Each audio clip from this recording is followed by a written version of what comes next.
Sonic the Hedgehog has been a household name since the very first game released in 1991. I purchased, owned, and played that very same game a couple of years later in 1993, and I've been a big fan ever since. I don't think it's unfair to say that the quality of Sonic games over the last 30 years has been, shall we say, a mixed bag. Some of them can be somewhat entertaining, some can be great fun, some can be absolutely dreadful, and a few of them hold a very nostalgic place in my personal gaming history. At this point in my life, I've played almost every Sonic game ever made, and while I do have a lot of respect for the original 2D side-scrolling titles, it's the two Sonic Adventure games from the Dreamcast era that I can't get enough of. When you first get into a series, whether that be with the first game or perhaps a later one, it kind of becomes your game if you understand my meaning. It sort of becomes the one that got you into the franchise and you tend to see it more fondly than others. That's what Sonic Adventure 1 did for me back in 1998. As a kid, I liked playing the older 2D games, but they weren't my Sonic. Sonic Adventure 1 and 2 were my Sonic games, in the same way that Dark Souls 2 is my Dark Souls game and Final Fantasy 15 is my Final Fantasy game. It's not that I think they're factually better than the other games, it's just that they were the games that brought me into those worlds and the ones that kept me there. This brings us to Sonic Frontiers, the latest and probably most ambitious game that Sonic Team and Sega have ever released. I've heard a few people call it an evolution of the Sonic Adventure formula, but I don't think that's consistently the case. I'd call it more of a Sonic Adventure spin-off or perhaps Sonic Adventure adjacent. It definitely has flashes of those Dreamcast classics, but a lot of the time it feels like something rather different. That said, I think your enjoyment or perhaps tolerance of this game is going to depend on one primary concern. Do you find open world busy work to be fun, relaxing and therapeutic, or do you find it to be boring, tedious and a waste of time? Regardless of whether you're a Sonic fan or not, open world busy work is required to progress in this game. If you really don't like that kind of thing, then I think you could probably skip this one or perhaps give it a try when it's on a deep discount. Luckily for me, I enjoy the open world grind in 90% of the open world games that I play, so this never became a problem for me. By the time that all was said and done, I set my controller down and I realized that I'd become quite fond of this game. It's definitely got some issues here and there, and I'll be the first to admit that it's not perfect. It's also missing a couple of things that I would have liked to have seen included, but overall, I think this is going to be a high point for the Sonic IP, and I absolutely want more of it.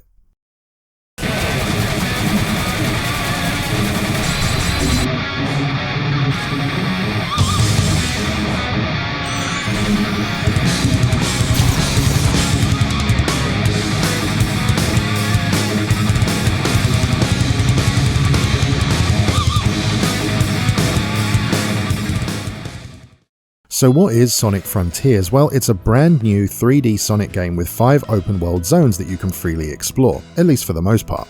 The first 3 zones each contain one of Sonic's friends that needs rescuing and certain collectibles that you need to acquire through exploration and by taking part in a variety of small activities. You'll be grabbing portal gears which unlock cyberspace levels and items that change depending on who you're trying to rescue. You'll also be attempting to amass vault keys which unlock the vaults that hold the Chaos Emeralds. Once you've unlocked and collected everything that you need, you can progress the story, fight the boss of that particular island as Super Sonic, and then proceed to the next location.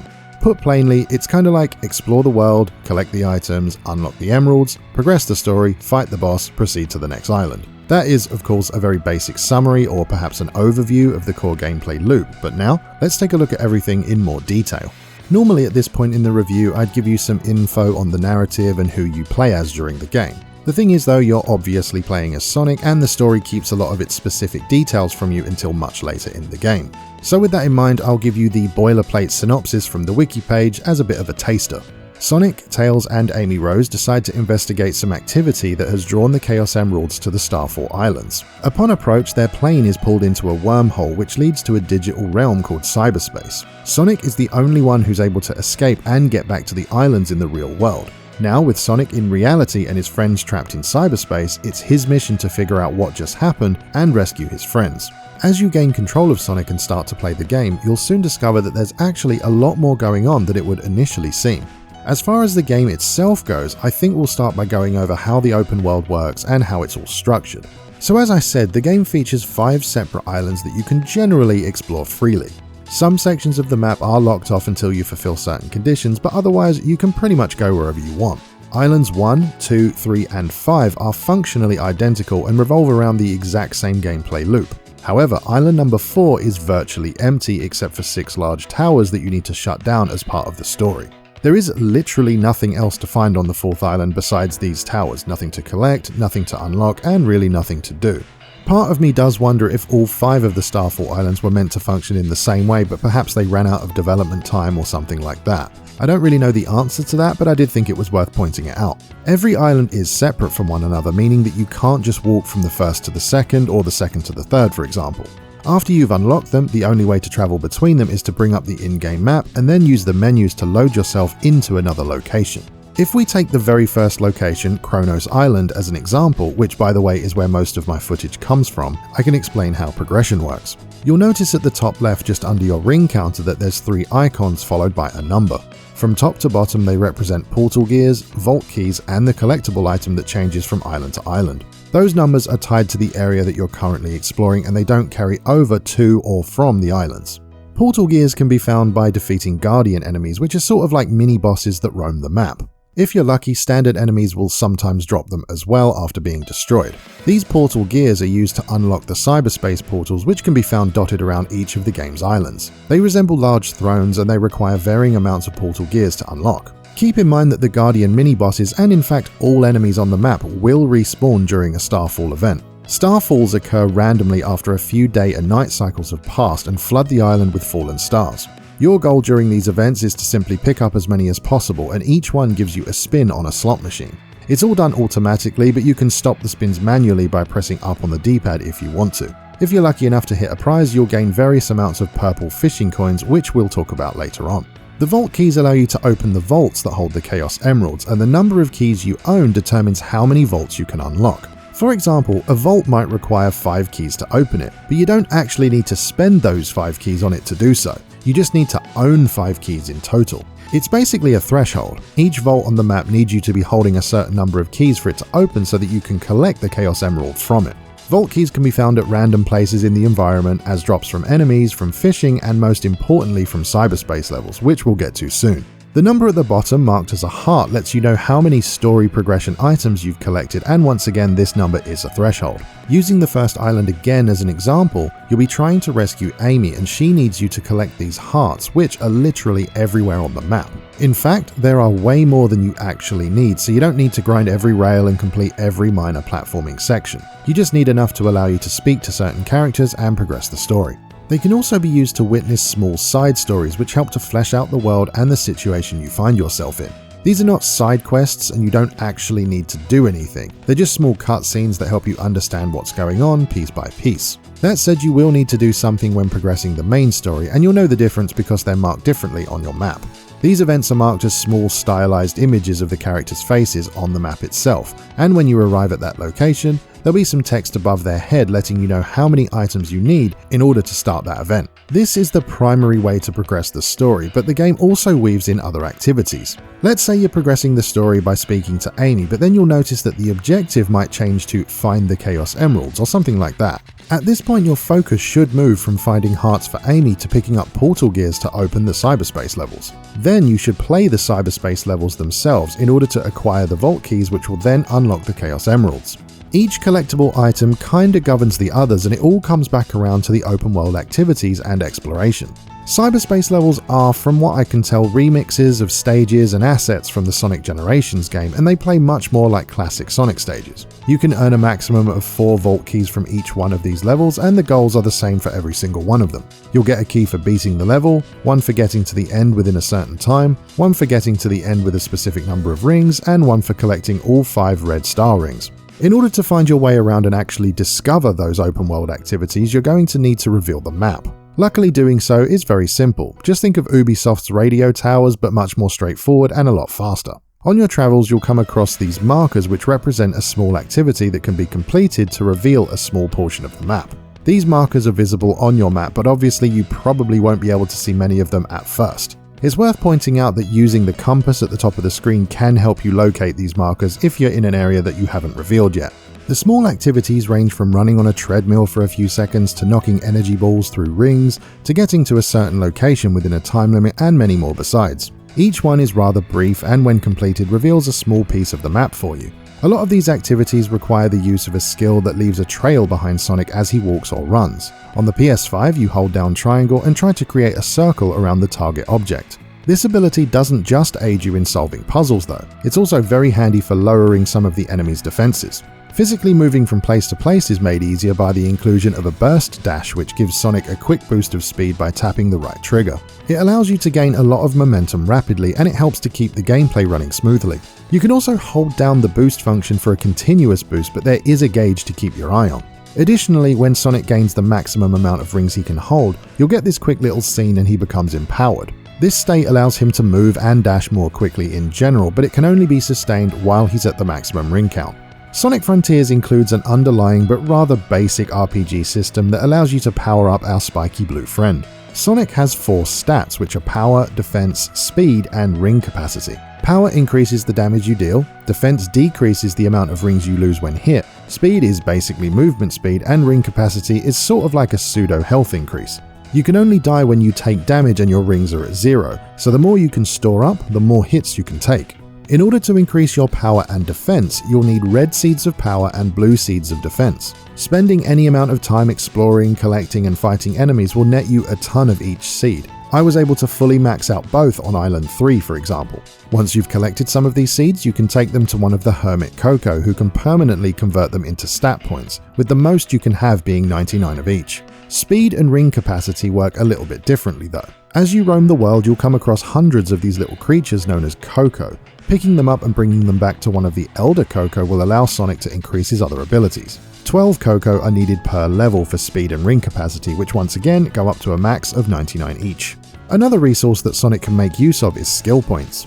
Skill points are found in breakable objects as drops from defeated enemies and can be gained by performing tricks off certain jumps. The points can be spent on this modest skill tree that you can see here. The 3 skills on the right are unlocked through story progression, but the others can all be purchased with skill points. These abilities give Sonic a real edge in combat and allow him to perform a variety of powerful attacks during a fight. Speaking of attacks, let's take a look at combat. The battles with the robotic enemies in Sonic Frontiers are pretty straightforward. You can get through virtually any battle in the game by simply pressing one button, but if you learn the easy button inputs for the other skills, combat will become a lot easier for you. Your primary move is the tried and tested homing attack, which has been a staple of 3D Sonic games for just over 20 years now. You just jump into the air near the enemy and then press the attack button when the targeting cursor is over them. Sonic will curl up into a ball and shoot towards the enemy, dealing good damage. After the attack connects, you can keep pressing the same attack button to have Sonic punch and kick, which will help to finish off an enemy that the homing attack didn't outright destroy. Almost all of the unlockable skills are easily performed, usually requiring the press of a trigger followed by a face button. The game also features a very generous parry system, which is absolutely vital for later game enemies and bosses. As I said, it does give you a very generous window, so even though it becomes close to mandatory later on, it's not difficult to use at all. All you need to do is hold down R1 and L1 and Sonic will enter a parry state where he can't move. You don't even need to release the buttons at the right time, you just need to wait for the enemy to make contact and it essentially auto-parries the attack, which you can then counter. I haven't tested how long Sonic can stay in that state waiting to be hit, but in my experience, it is quite a while.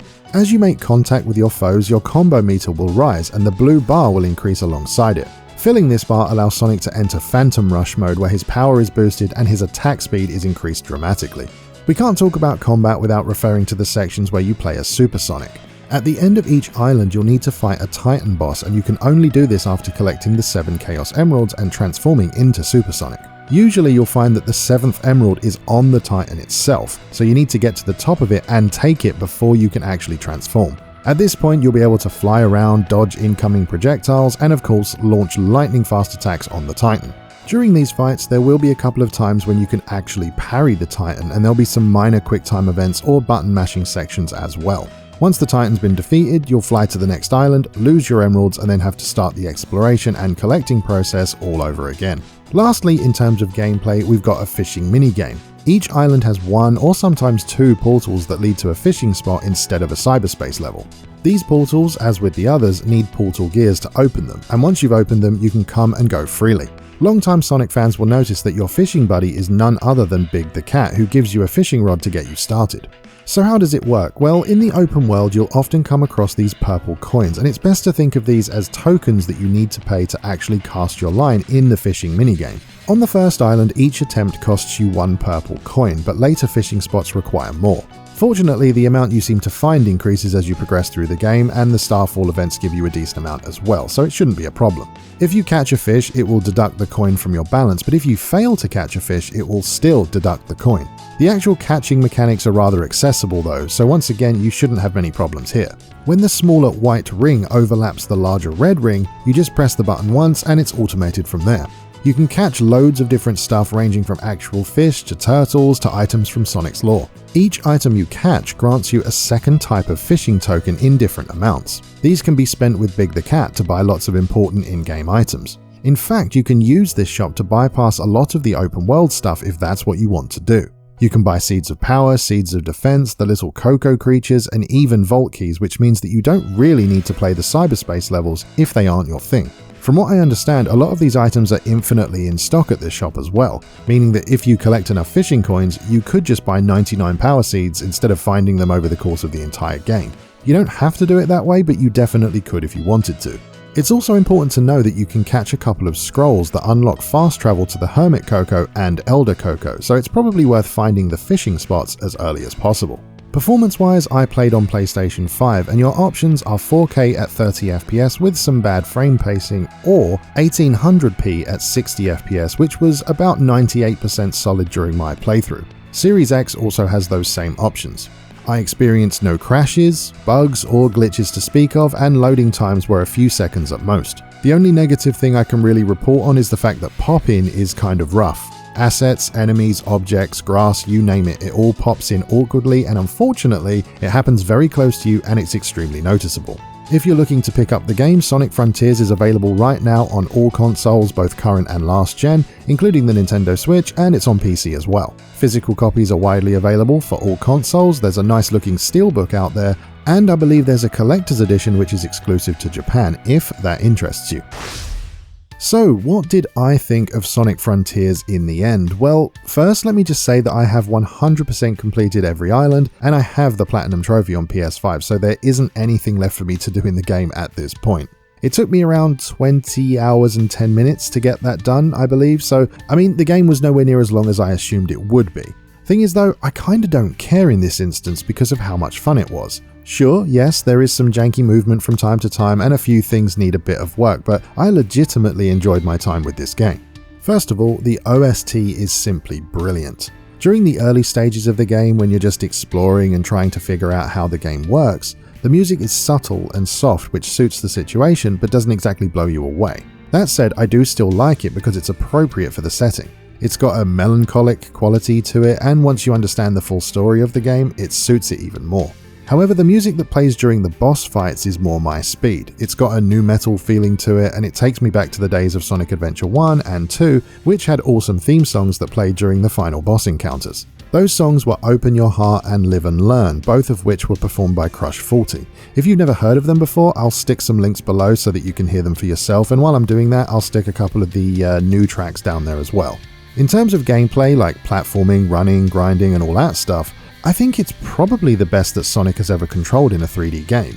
I mean, I love the older games as I've mentioned a few times already, but the controls and camera movement hasn't really aged too well in those titles. There are definitely some times in the new game where things can get a bit frustrating, due to the nature of Sonic's speed. It can just be hard to strike a balance between making it feel fast and still allowing the player to be fully in control. I think that's why some sections require no real input from you and why other sections don't allow you to actually fall off of certain platforms. When the game takes over using the springs, the rails, and the speed boost pads, it's because the player probably wouldn't be able to control Sonic at that speed. The older games do this as well, but there were some parts back then that do give you control while moving quickly, and let's just say, if you so much as breathe the wrong way, Sonic or Shadow will be falling to their deaths rather quickly.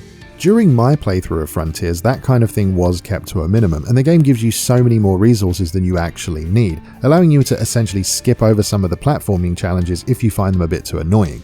I will say though, there is some mandatory parts that kinda function like mini-games, and you do have to beat them to progress. I did find them a bit irritating, especially one right near the end, but I don't think they're the end of the world. It's not that bad, and I'm sure if I can pass them, you can too. The Supersonic boss fights with the Titans are an absolute highlight for me personally, even though they're typically just on-rails gimmick fights. I did think it was cool that not every one of these fights was the same though.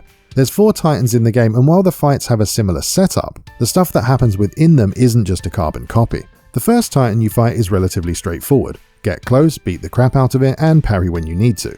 Later on though, without spoiling anything, you'll have to actually dodge things in the air and parry multiple times in a single enemy attack to get the upper hand. The titans don't even look the same for the most part, and when you finally take them down, the cutscenes are really fun to watch. Plus, these epic battles are backed up by what is, in my opinion, a great soundtrack. I hate to say it, but I found the story to be a bit empty at the start of the game, but man, am I so glad I played through the entire thing because that ending hit me pretty hard. It caused some genuine emotion, and I'm not afraid to say that I had a few tears in my eyes. I wasn't, physically crying or sobbing, but yeah, the tears were there. It's very heartfelt, and it kind of makes you care about some of the characters in a different way. But I don't want to say any more and rob you of seeing it for yourself. Also, right after those ending scenes, there's a song that plays over the credits, and it's supposed to represent a specific character's feelings, and again, that bit got me, especially after what I had just seen. I mean, I get it, we're talking about a giant blue hedgehog in a make-believe world, but what can I say? It got me. I haven't cared about an ending in a Sonic game this much since Sonic Adventure 2, and that was in 2001. I have to give respect to whoever wrote this story and whoever produced the music. The ending was worth the price of admission alone, and I genuinely mean that.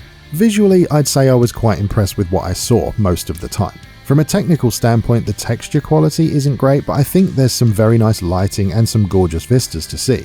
The thing is though, when you're playing this game, which, is pretty fast, at 1800p 60 FPS, those low-res textures mean absolutely nothing, at least to me.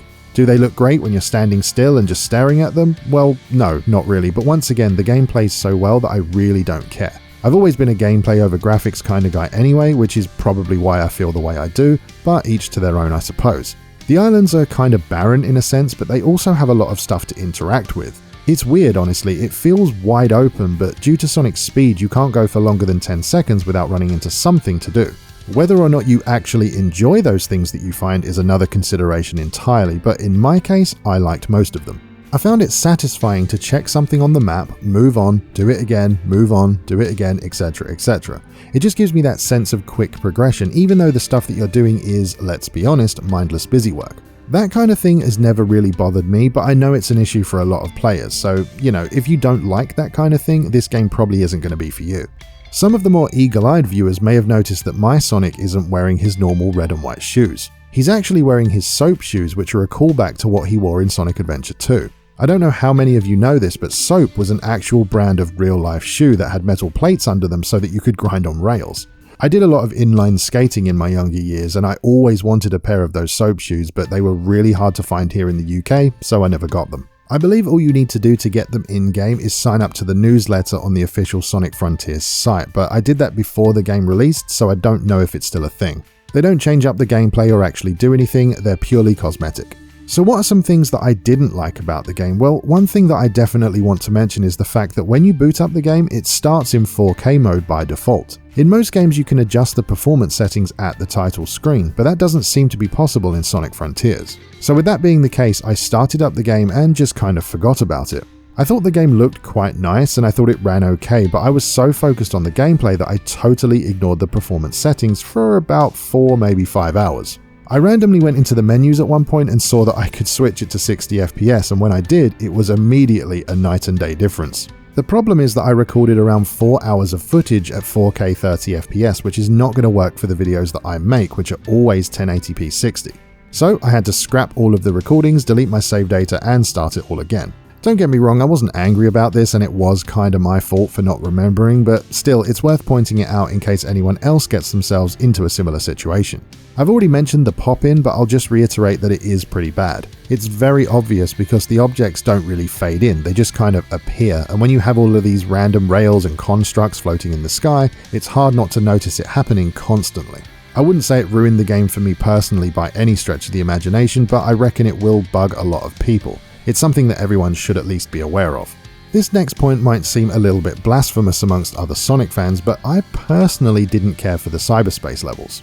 They are very close to the stages found in Sonic Generations, which, believe it or not, is a Sonic game that I didn't really like that much. I suppose the levels are good for a little bit of nostalgia and everything, but I personally would have preferred a few more open world activities instead of the cyberspace stages that we actually got.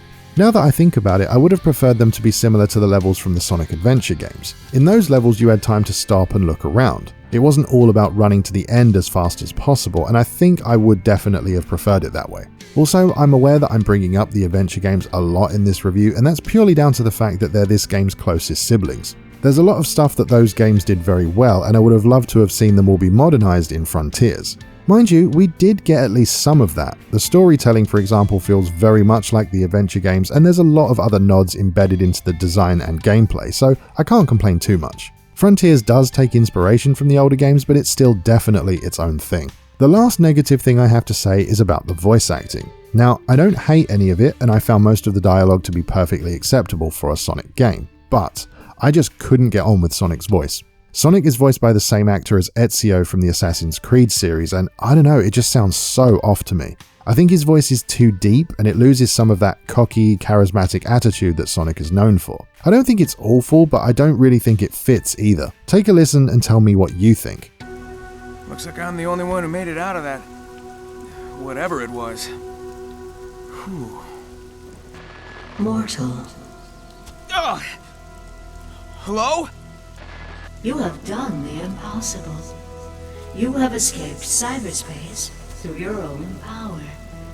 You are the key. Key, huh? Sure beats being called a rodent. Are you saying I can rescue my friends? Yeah, I'm not really sure what to make of it. By the end of the game I did get used to it, but still, it wasn't really to my tastes or expectations. And finally, to round out my personal opinions, I just wanted to mention the endgame, without spoilers of course. So basically, there isn't one. It's one of those situations where you save your game before getting into the final sequence, and then once the credits are rolled, all you can do is load that save. You don't get to be just dropped back into the world after the threat has been eliminated, and that's a bit of a shame for one main reason. I was really hoping that we would get put back into the open world and allowed to transform into Super Sonic whenever we wanted. You know, being free to just fly around the islands and mop up any outstanding collectibles. I think that would have been amazing. I thought it would be a really cool and easy to implement addition, but unfortunately, it's not something you can actually do.